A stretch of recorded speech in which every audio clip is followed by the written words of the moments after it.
Hey everybody, what's going on? Welcome back, it's Jordan here. Today we're going to continue working on my new medieval area. I was telling Mrs. Bricksie what I would love to do is actually change up this castle and give it a grounds. I pitched the idea to her, but she didn't think there'd be enough space to do it and thought it would consume too much space here. And we have decided that we should probably take this castle and put it where this castle is, just because it presents a little bit better. It's the first thing that you see when you walk into the basement. So I think it does make sense to put this castle over there. But first, I want to talk to you about my idea. Mrs. Bricksie said, there's no way, you can't do that. And I thought it was pretty cool. So what I was thinking is making this the main castle, but giving it a larger grounds. And what I would do is take this moat and bring it to the outside of this half base plate and put it around the perimeter of a castle grounds. Then I would build a larger wall that encloses the entire grounds, and it goes around the entire castle. And I was thinking the wall could have an angled wall here, a flat wall, an angled wall, flat wall. So it's like a octagonal shape. And that would create a castle grounds. And then in around this castle, because the moat would be slid out on the exterior of the wall that I was just talking about, we have 16 studs of space that I could build like a market and different scenes. I would also extend this wall that I've been talking about out onto these base plates by half a base plate, giving us 16 studs in front of the castle.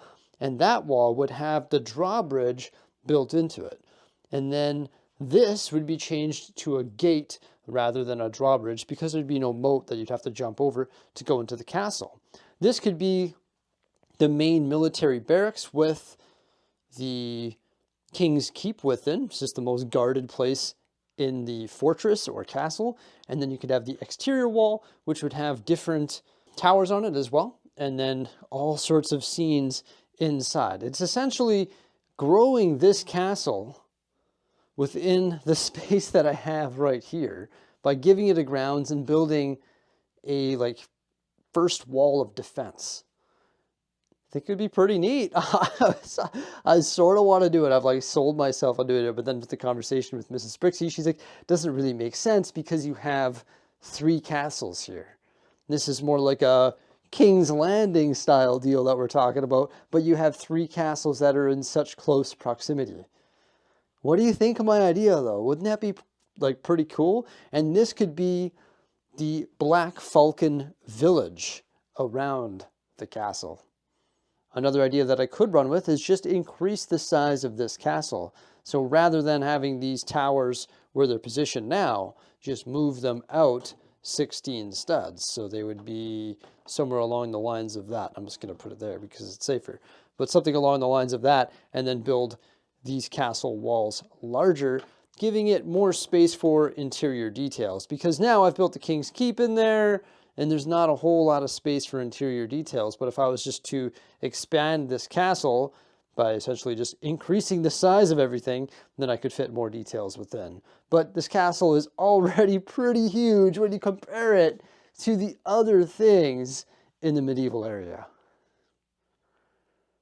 I switched up the location of the 2 castles, and I think that looks a lot better. This one definitely needs a lot of work.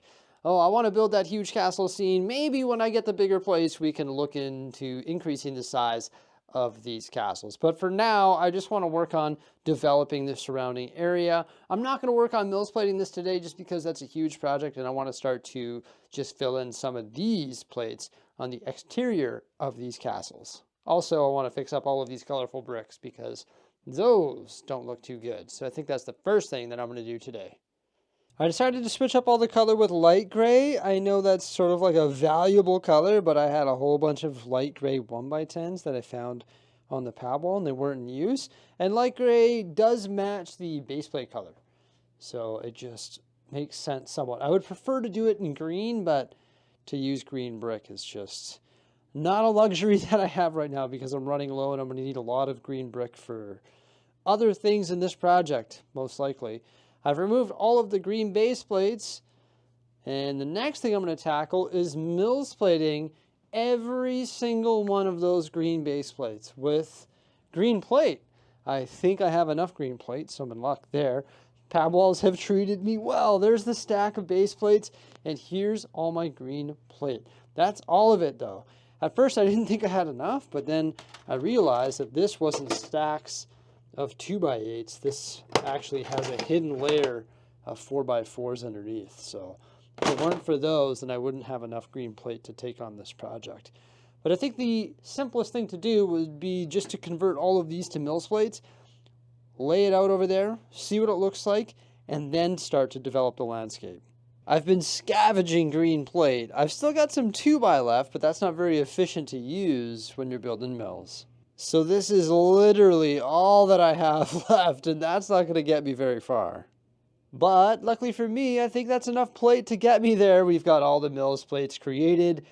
2 half base plates on this side of the castle, 2 half base plates on the other side. There are 6 base plates in the middle, 2 more half base plates over here, along with the 16x16 stud base plate. You will see that there is a section that's actually carved out of the middle there. Well, I've got a plan, and it involves water. And by water, I mean running water. I'm going to be building a river using the trans blue 1x2 bricks that I found on the wall. But there's still a little bit of work that I have to do here. I want to add underlying plate and tile so that it has a different color popping through those trans blue 1x2 bricks, because the green studs don't really look that good. And then I need to frame it in place here. So that's why you'll see there's some additional studs that are open on those base plates. So once I lay all the plate and tile underneath it, it's actually going to raise it up a plate.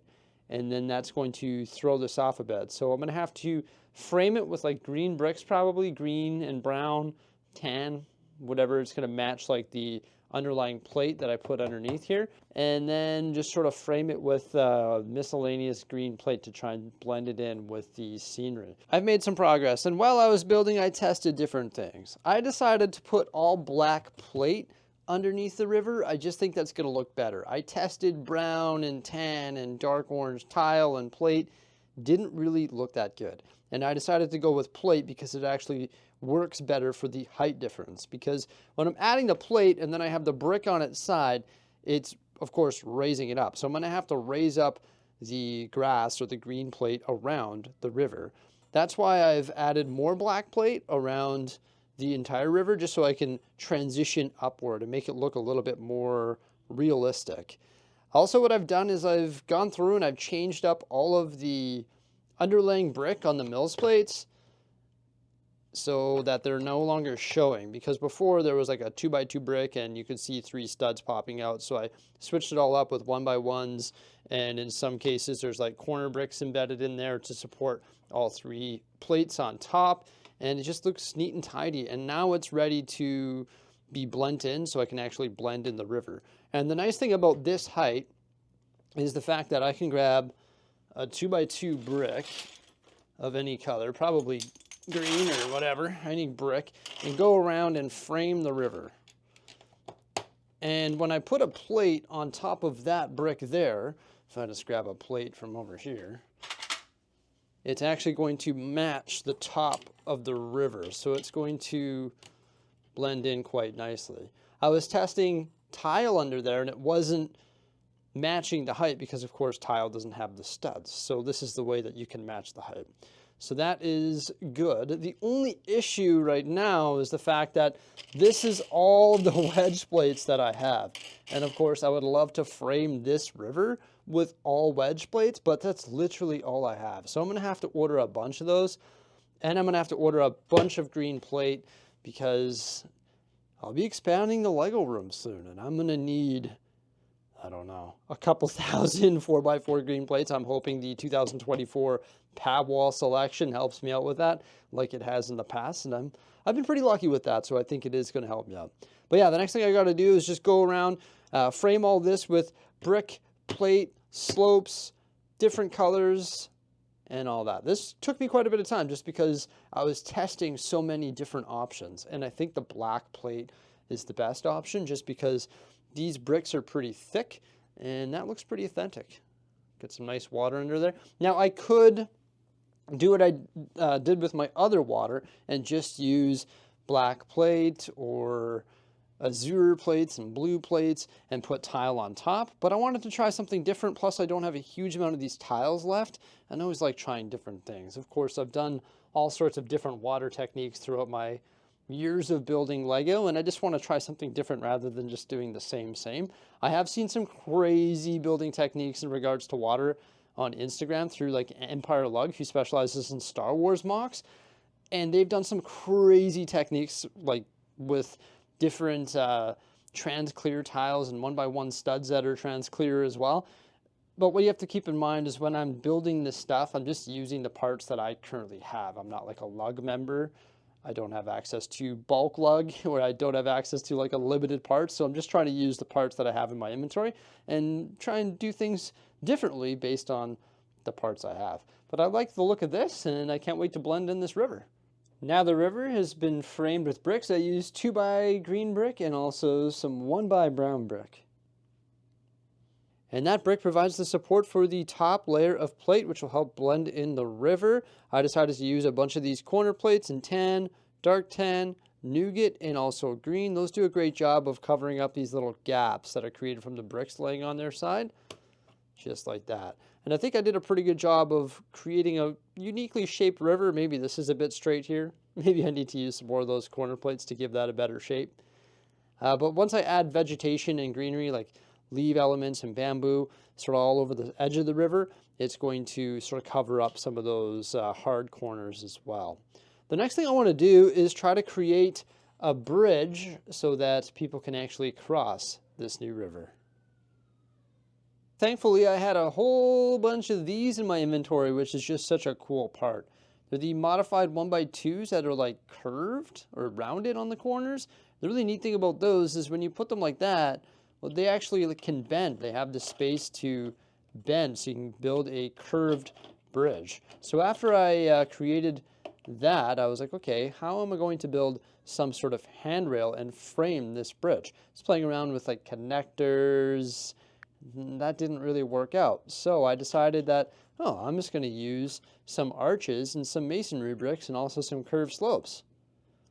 And I actually put a snot brick right there, so that connects to the actual surface of the bridge.